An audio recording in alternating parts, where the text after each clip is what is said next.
All right, guys, welcome back. F4 Underground Fitness. I'm Aaron. Today, our video is a little different. Instead of me just sitting here talking or doing some exercise movements for you guys to view, uh, I actually had the privilege to sit down with Matt Wenning of Winning Strength and ask some questions, have a conversation with him. We taped it.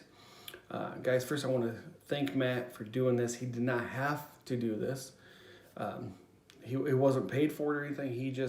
I reached out and asked, told him what I was trying to do with the channel, that I was trying to get real information out and not all the BS you see on some platforms. So guys, and Matt said, welcome to the club. That's why I started my page. So he was all about helping me provide quality information. Again, Matt, thank you. I think that says a lot about Matt as a person, that he was able and willing to do this without having time to prepare for it. There was no, hey, send me the questions and then we'll do it. He said, okay, we got on call. And I asked him, said, I got some topics. He said, let's just go, let's just do whatever. He was fine with open conversation, which, Matt, again, I really appreciate it. Guys, if you don't know Matt Wenning, you're missing out. I'm assuming that if you follow this page, you probably know who he is. But if you don't, you should definitely go to the YouTube under Matt Wenning, that's Wenning, or wenningstrength.com. Check him out. He's a multi-time world record holder in powerlifting. He's worked with everyone from executives to disabled children to firefighters, athletes, military personnel. So I know sometimes, guys, people look at somebody in a certain field was powerlifting, bodybuilding, or whatever, and feel that they might not have anything to offer because you're not into that type of fitness. I can promise you, Matt is not that way. I don't care if you're trying to get healthy so you can walk to the mailbox and back, or if you're trying to be a champion powerlifter, champion bodybuilder, or anything else, whether you're trying to play basketball at the highest level, Matt can help you. Matt's got information that can help all of us. So I highly recommend, regardless of where your fitness journey is going and where you want it to go, I highly recommend you look into Winning Strength for whether it's coaching, whether it's the online videos he has. You will get information that you find is useful. I guarantee it. So guys, without any further ado, here's the video. Let me know what you think. I hope you get as much out of it as I did. And thank you, and have a good day. Ask me what you want, man. Awesome. So the first thing I wanted to talk about is mental motivation. Like, I watched your videos. I actually found out who you are because of Mark Bell on his podcast. Mm-hmm. So going back through and watching all your videos you've made through the years, I looked you up on the internet, and I noticed that there was an accident when you were a child. Mm-hmm. And I want to know how if you think that impacted where you're at now, as far as if that kind of helped you focus on being stronger, or do you think that had any impact at all? Yeah, I mean, I think, something I've never really talked about, but I've thought about that a lot, was I think it taught me kind of self-isolation in certain ways, because I couldn't really go out and play or have a lot of friends or anything like that. I was living with my great grandma at the time because my mom worked all the time. So my legs being broken, I needed, 24-hour care. I learned how to relax and kind of live within my own confines of my mind. And that really taught me how to, what you're asking about focus point, is I was able to really learn how to, have that self-awareness and also just self-drive. And a lot of my drive to be super strong was all internal, very little external motivation. But the fractures in the legs started to drive me into the weight room, because I wanted to be able to play sports with my friends. And I had to gravitate towards swimming after my legs were broken, because it was the only thing that didn't hurt. And so after 3 or 4 years of pretty intensive swimming and clubs and school, and you know how grueling those practices can be, I developed a pretty high work capacity. So I would say that all of the different domino effects did have a huge factor, but it also drove me into wanting to do singular sports. So I liked powerlifting because it was me against the weight, and I felt like when my legs were broke, it was kind of me against myself, trying to heal as fast as I could, and those types of things. But yeah, I mean, I guess I could have a lot of different ways that the accident helped, but I would say mental preparation wise taught me to learn to focus, I guess, in a way that I think a lot of people will never experience.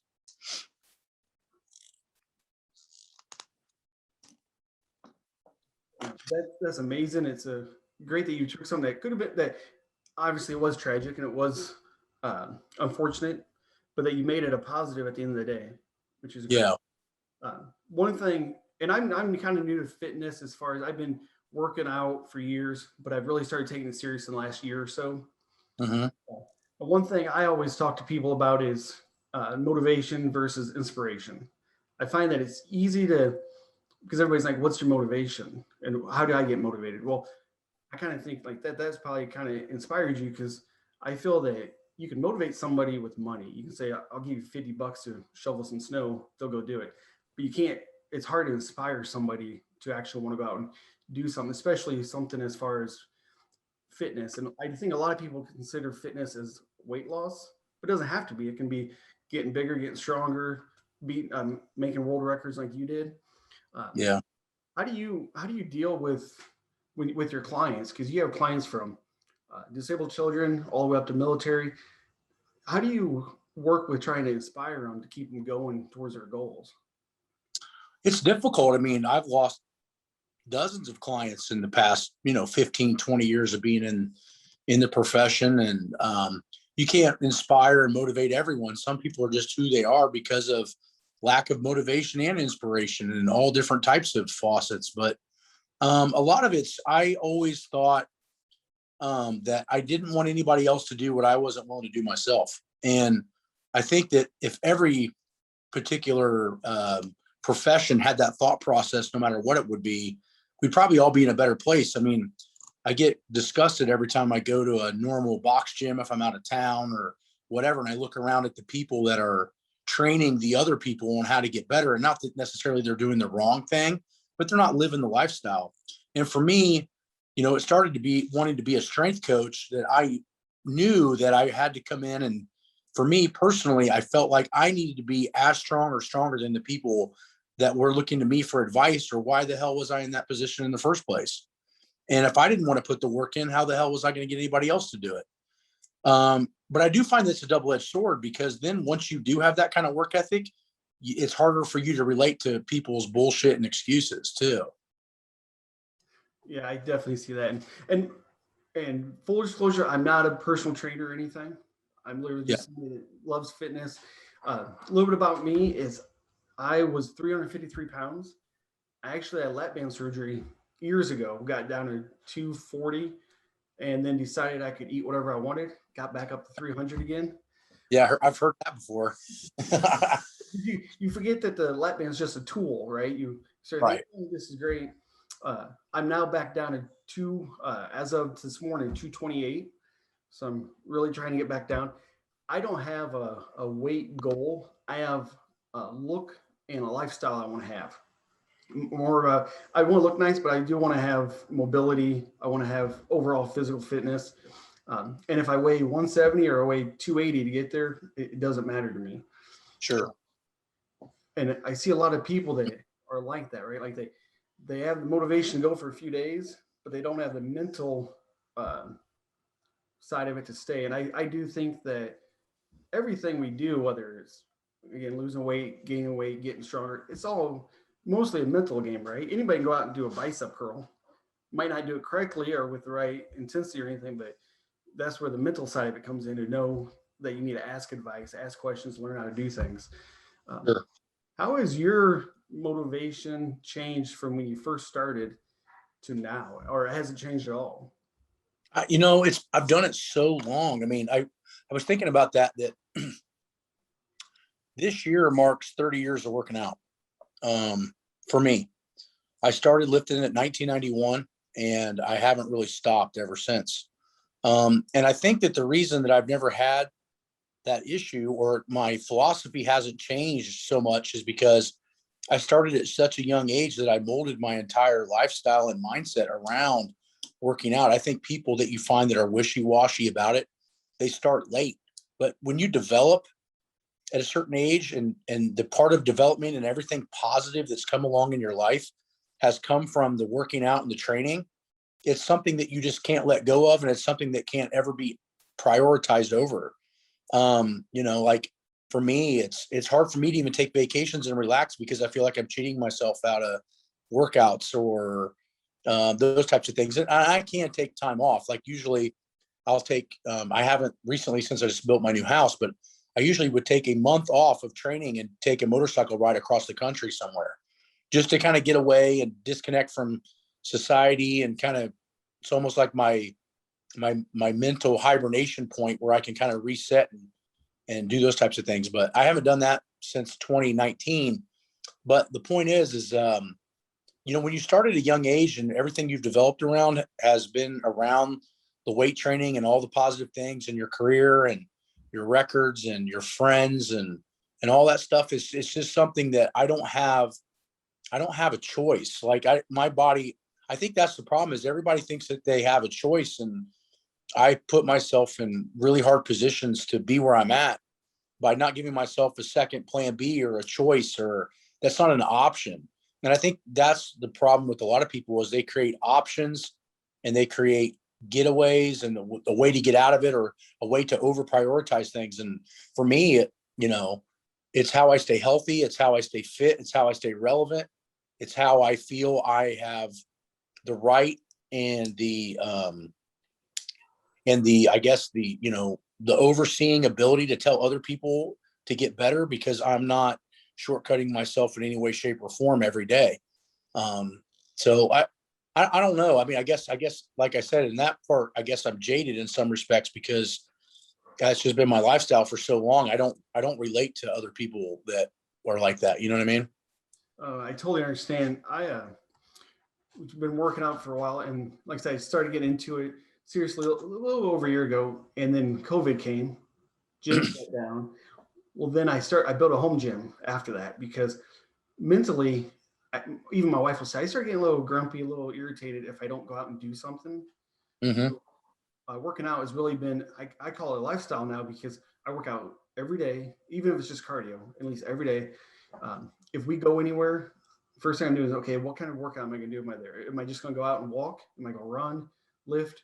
Because I need that to help me focus on stuff throughout the day. So it's been a great impact for me. Sure. Thanks. And again, this doesn't have to be an interview per se, you know. Yeah. Um, and then I kind of wanted to touch base on the physical side a little bit, as far as I got some notes down. You know, Yeah. everybody wants to do the lifts, right? The dead, the bench, and squat. For the average person at home or at the local box gym, do you think they need to? That's a great question. I think that there's a time and a place for it. I think everybody needs to at a certain point. But I don't think it's a great place for people to start. One reason is there's so few of people that know proper technique. So if you're doing something incorrectly, the longer you do it incorrectly, the harder it is to fix. So I think that if you're in the right position, like I was, that I went to a small gym in a small town, but I just happened to have a couple national record holders that worked out in that gym that maybe didn't know everything that I know now, but they knew enough to get me a lot better and not get me hurt. So I do believe that the core lifts should be involved in most people's programs, but where they come into play is heavily dependent on the environment that they're located in. That's awesome. I never thought of it that way. So I started with the box gym, and then I went to a local powerlifting gym here in town. Yeah. So that's how I learned to do the squat, dead, and bench. Now I will say, after watching all these videos online, I've every so often I kind of tried a little different technique or something different to see how it feels. Uh, Yeah. like just recently, I started doing my, I'm gonna call them sumo squats. They're not as wide as what a lot of guys go, just to Yep. feel, see if it engages muscles differently. Yeah. I have issues with the back of my knee when I squat, and I know it's form related because I can, Yeah. as soon as I start going down, I can tell when it's going to happen. So I actually just move my knees and my feet out a little bit wider than shoulder length, and I feel like that goes away completely when I do that. Yeah. Actually, if you, I mean, obviously there's a point of no return, but whatever position you need to be in to utilize equal amounts of anterior and posterior chain is usually where you're probably going to have less joint pain and less joint discomfort and better body mechanics. And that can be a little different for everybody. But, I guess if there were one thing I could say to people that may be listening is, go listen to people that squat form that have been in the game at least 25 years. So if you look up somebody and they've only been around for a short period of time, it doesn't mean that they don't know what they're talking about, but it definitely means they don't know anything about longevity. So looking at guys, like Mark Bell and guys like myself and guys like Mike O'Hearn and guys like Stan Efferding, we've all been around for 25, 30 years with marginal to zero injuries. And that's where you really start weighing out what somebody's value is as far as talking to the average person. Everybody needs to get stronger, but you don't need to accumulate mileage in order to get stronger. And that's where your average power lifters and average bodybuilders and even elite level powerlifters and bodybuilders really need to focus and think about when they post videos or talk about training. Is this for everybody? And or how do I approach this to the average person? I think we all get sold that, oh, if we want to be Larry Wheels, we need to have this crazy intensity and do all this crazy shit. Well, in reality, there's only going to be a couple of Larry Wheels each generation that anybody ever knows or finds out about. So the point is don't train for the extreme. Try to find people that made it to extreme levels over long periods of time with minimal mileage. And those people probably have a lot more to offer for you. That's awesome. Great advice. Uh, so that brings me to my next thing of recovery. So, you see people online that do like the cryotherapy. I did buy me a massage gun, which I will say personally, I think that thing is awesome. Uh-huh. I don't know how I did without it, but now I love it. Um, as far as recovery goes for the average person, do you think they need to go to the extreme of getting massages from his massage therapist all the time and cryotherapy, or do you think that's overkill? You think? I don't know. I mean, it's another one of those iffy situations because I think the first thing that people need to realize is if you truly want great recovery, you have to figure out a way to get more quality sleep. That doesn't necessarily mean you sleep longer. You just need higher quality. And what you find is that I would say 70% of the population is magnesium deficient these days due to herbicides and pesticides and all these other things in the ground. So even if you were eating high magnesium foods 50 years ago, they're not necessarily high magnesium foods now. So we find that with the firemen and police guys I train in average populations that they gain massive leaps in recovery just by supplementing magnesium glycinate. And the reason is because most people are deficient in it. Now, what I'm getting at is that we all think, or we're having a thought process even now talking, is that recovery somehow comes from something external. That should be a secondary or maybe even further down the line of thought process of what recovery is. In my opinion, recovery should be focused on increasing the quality of the sleep and the depth of the sleep in order for the body to kind of reset the tape, so to speak. And then also making sure that the body's not fighting against itself with improper nutrition, timing, and or nutrients. So what you find is that with a Western diet, people eat too many trans fats, processed carbs, and you get all these different issues with hormone imbalances and insulin spikes. And those things are going to cause way more problems in recovery. So eating like shit and then using a massage gun and cryotherapy is not really going to do a whole lot. So I find that fix the things that you're putting in your body and fix the things that are allowing your body to actually naturally recover. And then if you need more modalities beyond that particular situation, then that's time to look into different particular, mechanisms of massage guns, massage therapy, acupuncture is another great one. Hot cold contrast is something that I think is heavily underutilized, and icing like ice baths have gotten this huge bad rap now. Everybody's talking about how you shouldn't do them. Well, the fucking Russians did them for 40 years and had all the Olympic records. So I think that you'll find in the next 5 to 10 years, somehow ice baths are going to magically reappear as the golden grail of getting you more recovered. In reality, we've been using them for 20 years. So the point is there is a place for external modalities for recovery, but if you're not fixing your sleep and your nutrition, in my opinion, you're just putting Band-Aids on bullet holes. Okay, that makes sense. Makes a lot of sense. What about stress? Like, I know you're a car guy. Yeah. I'm a car guy too. Good luck on the car. Is it almost finished? It's, it depends on how you look at it. When you do a Hellcat swap on a Charger, an old school Charger, you have to cut pretty much the entire center of the car out to get that engine and trans to fit, because it is a massive transmission and engine compared to even a big block because of the height of the supercharger and all those other things. So, yeah, it's one of those things where if you look at it now, it's getting pretty close, but we still have a lot of shit to do. But my guesstimate is if the wiring harness comes back and we don't run into any big gremlins, we probably should have it running in June. So we're close. So we've got a lot of it done, but it's one of those things where patience is your best friend in those particular scenarios, because once you start doing stuff too quickly, you can make all kinds of mistakes that maybe don't cost you more money, but definitely cost you more time.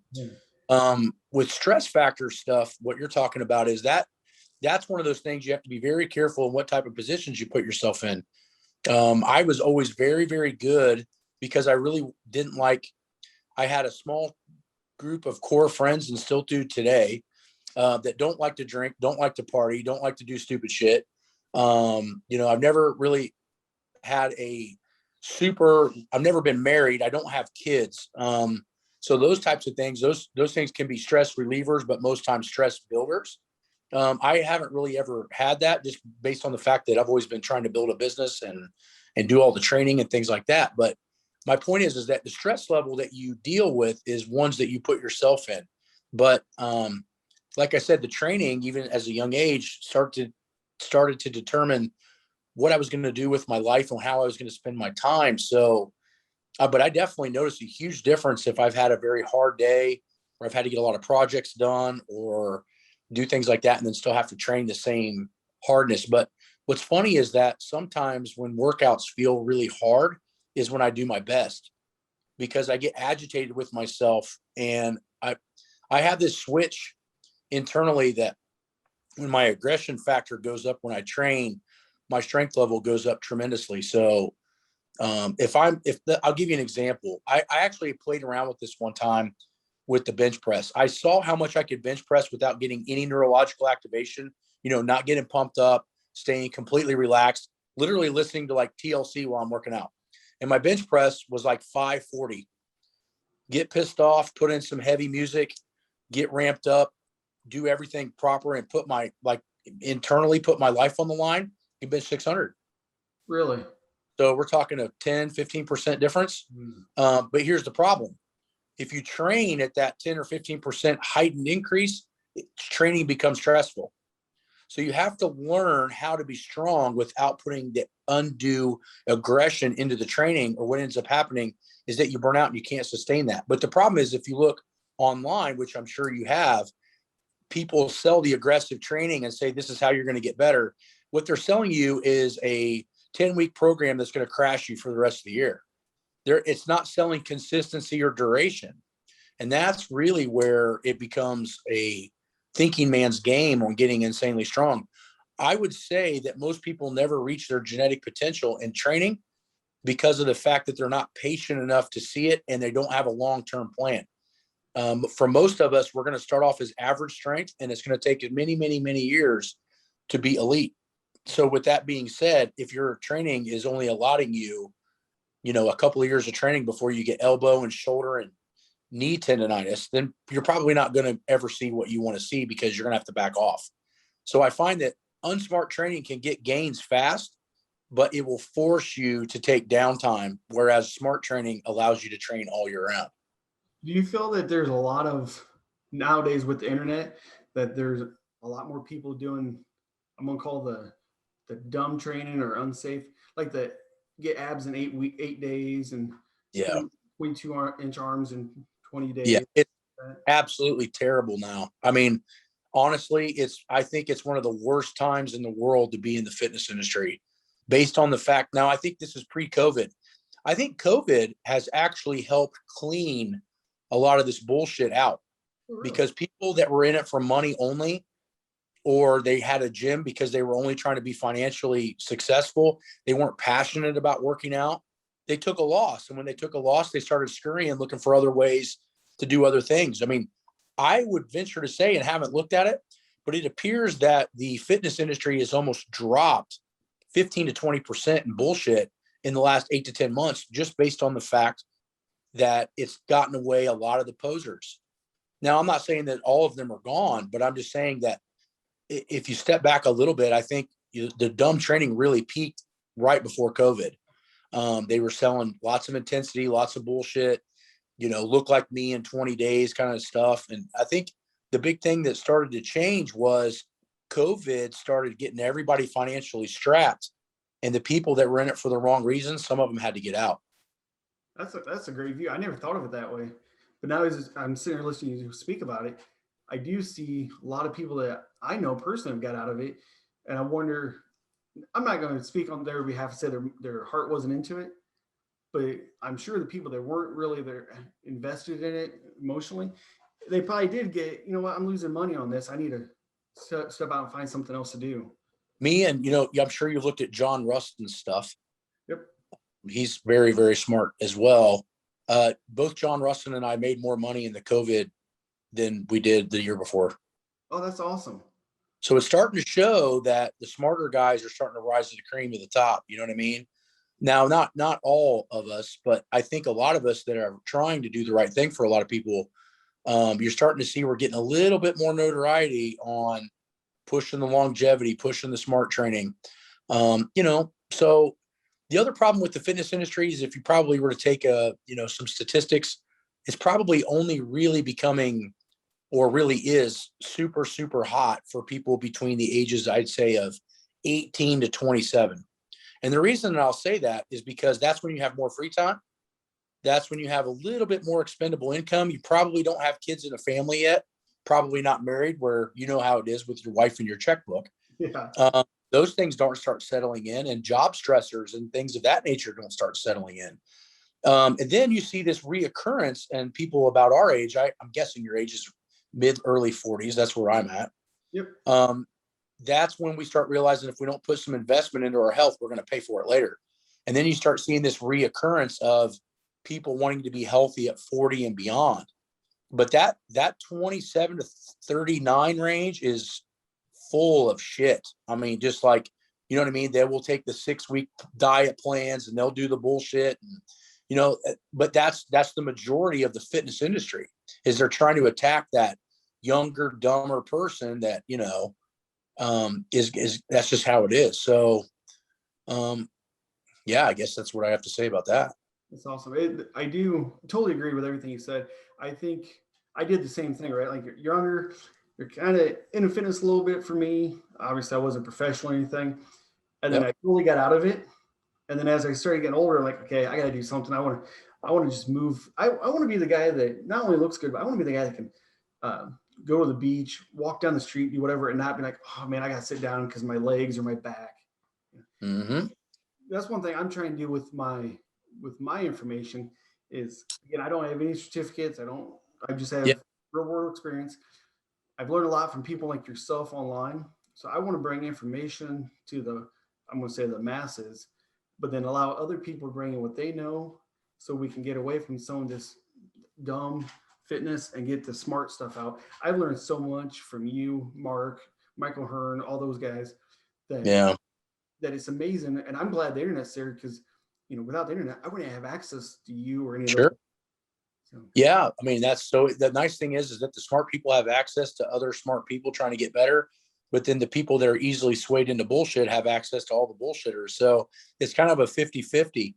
But I think the only bad thing that happened to COVID, obviously the few of us like myself and Rustin were successful through it, is I'm really, really disappointed in our government's policies and stance on fitness and sedentary lifestyle on this COVID shit. They were so pushy about trying to get this damn vaccine going, and they didn't realize that, I would venture to say 75-80% of the American population is obese and sedentary. Now, we're a economy that is solely focused on we have no work ethic as far as physicality goes. And this should be a huge wake-up call for us in the fitness industry and us as a entire population, that we need to get off our fat asses. We need to be in shape. We need to get stronger, and we need to stop abusing our physical body. And if we were all that way, I would venture to say the reason that Sweden, even though they didn't lock down, didn't have a health problem, is because they're not all overweight. They walk everywhere. They're in good shape. They do a lot of physical activity, and they're just better at us than that. And I think that's why the virus didn't really affect them hardly at all. You notice that the virus affected the most unhealthy and older populations. Italy was hit hard. They're old, and 75% of their population smokes. Oh yeah. And you start looking at this and you're like, hey, wait a minute, this virus is kicking the shit out of people that are unhealthy. And I'm kind of one of those dicks that I'm like, hey, if you're not trying to be healthy and you're not trying to eat healthy and you're not trying to train, I'm not saying you need to be me. And I'm not saying you need to have a world record. I'm not saying you need to squat 400 pounds. But if you're not trying anything, I don't feel sorry for you getting sick. I just don't, because why should I feel sorry? It's like feeling sorry for somebody that's poor and they can't retire because they didn't save when they were younger. Oh, I totally agree. I look at things a little differently as far as physical. I look at physical health, cosmetic health. I think that a lot of people automatically assume physical health is thin, muscular, but maybe since I was overweight for a long time, I'd like to say, well, you can be thin and muscular and still have health issues. Sure. I'm right there with you. I know a lot of people, I shouldn't say a lot of people, I know people that have health issues, some big health issues, and they're worried about COVID, but they don't want to walk down the street and back. It's like, nope. All these people have now proven that they'll do what the media tells them or the government tells them for health reasons. Okay, great. But they won't go out and walk. They won't go out and go a jog or anything. And I'm like, you have more of a chance of dying from being obese or cancer or heart attack, but you're still going to smoke. You're still going to go out and eat the fatty foods, sit on the couch and do whatever. I'm like, can you just do a little bit to help prevent that? You can't stop it, right? I can't guarantee you won't have a heart attack, but you can at least help prevent it a little bit. Yeah, and that's the hardest part with our whole society. And maybe the government's just smarter than us in the fact of saying, hey, look, we've tried to get people healthier. Nobody wants to listen. So screw it. Let's just do a vaccine. Because what are you going to tell? You're going to tell 80% of the population that's obese, hey, you need to get in better shape and clean up, and this virus won't be so hard on you. That's not going to stop anybody from going to McDonald's. That's not going to stop anybody from eating shit. And, the reason I know this is because I trained 400 firemen. I train 400 firemen on a weekly basis, and I see how they respond and react to food and all this other stuff. And it's really hard to get them to change their lifestyle, and they have to save people from burning buildings. That's not even just for health. And it's hard for me to change their lifestyles. So I get why the government has went to this stage and just said vaccine, because if they truly do come out and say it's all about health and you need to be healthier, nobody's going to listen. I agree. Do you think back, what was it, the 80s when the presidential fitness came out in school? Was that the 80s? Yeah, I was involved with that. Do you think that helped or short term helped, do you think? Well, I don't know. I think it maybe had some impact. But I think what really helped with the 80s, it was the wrong time. I think the 80s video games hadn't taken over playing outside yet. A lot of the stuff that kids did in the 80s, we still went and jumped over creeks on our BMX bikes and broke our arms and did crazy shit. Kids don't even go out and play anymore. And now with this virus, we've just created a whole generation of kids that everything is stay away from open public shit, do everything on the internet. We don't even go to fucking school. Yeah. And I think the virus has done more damage in society than it has killing people, in my opinion. and it's going to have a lasting effect for many years. Yeah, one thing I have a wife. I have three girls. All one's in high school, the other two in junior high. Well, one thing I think about is the mental effect of this, of not having a constant socializing in class, being around people, doing just kid stuff, because you are locked up at home. So I try to get them out and do things with them. But I wonder overall as society, or even a world, even what kind of impact this is going to have in 5 years, 10 years down the road. I would argue, and I'm sure other people are smarter than me, but I would argue that one of the biggest things, I have a handful of friends that are super successful, I would say.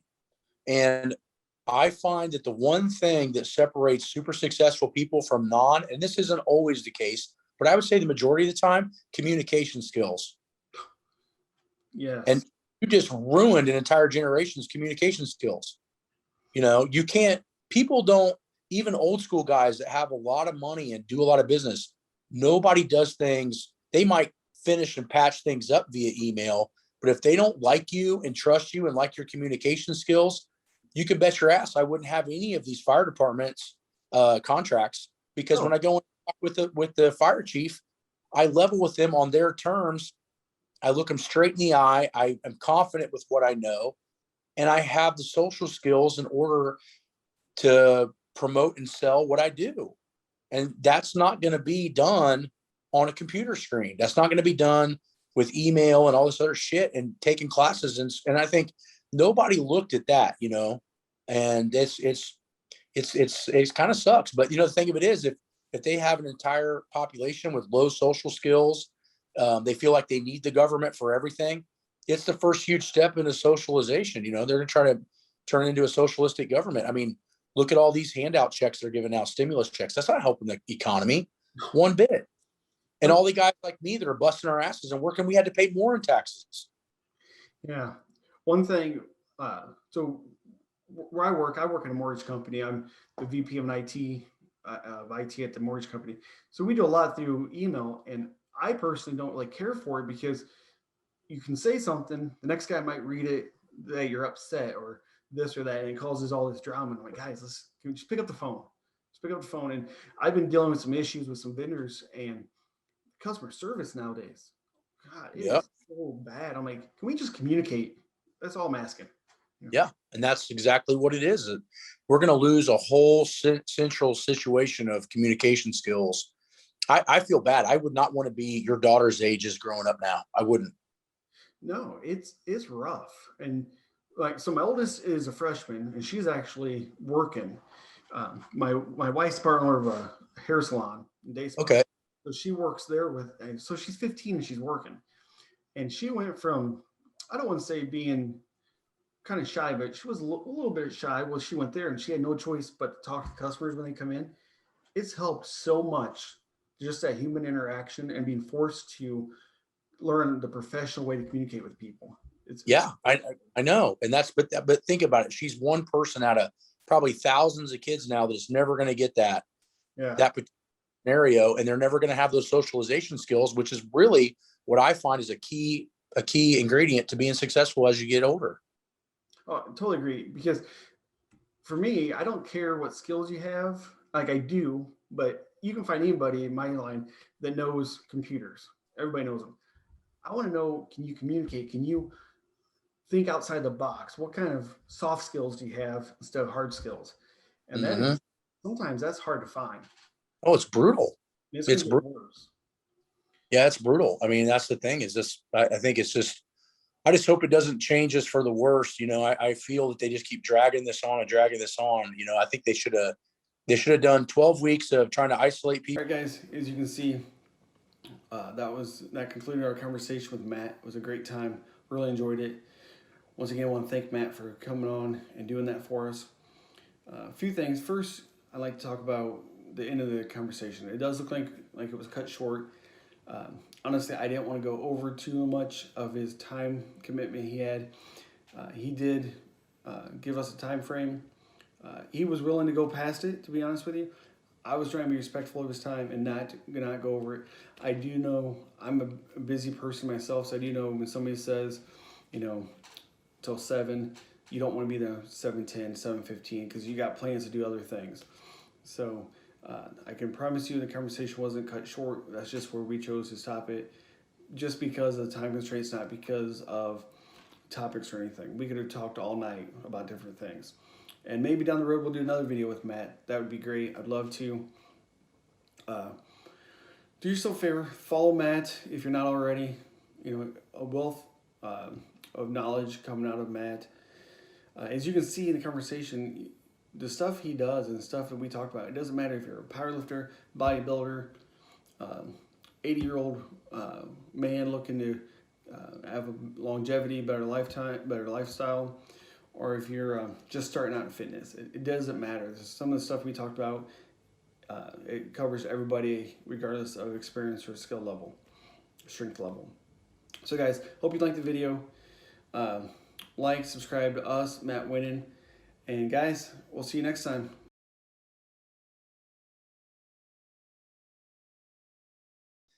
You know, it's just, I don't know. I don't know if we'll ever bounce back from it in our lifetime.